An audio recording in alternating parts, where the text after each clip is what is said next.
बिस्मिल्लाहिर्रहमानिर्रहीम। एक वाक़या याद आ गया गाड़ी चलाते चलाते। ये वाक़या मेरे एक दोस्त ने मुझे सुनाया था। ये इसकी आप बीती है या उसने कहीं पढ़ के सुनाया था, इसका मुझे इल्म नहीं है, तो पहले से माजरत कर रहा हूँ कि मैं किसी और का वाक़या कोट कर रहा हूँ। उसने मुझे बताया कि एक जगह से कहीं से वो गुजर रहा था, तो वहाँ खंबे पे एक पर्चा, एक कागज़ आवेज़ा था छोटा सा, और उस पर लिखा था कि बेटा मेरे 50 रुपये गिर गए हैं, मुझे उन 50 रुपयों की बहुत सख्त ज़रूरत है, जिसको मिले वो इस गली के कोने वाले घर पे दरवाज़ा बजा के वो 50 रुपये मुझे दे दे, शुक्रिया।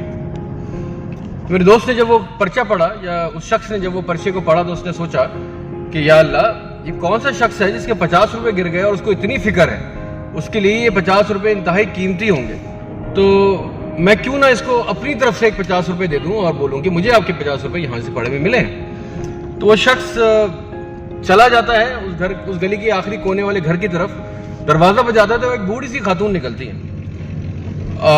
बिनाई उनकी कमज़ोर होती है और वो बिल्कुल देख नहीं पाती, बड़ा मुश्किल से वो उस शख्स से आंखें भीज भीज कर बात करती है। काफ़ी उम्र रसीदा खातून होती हैं।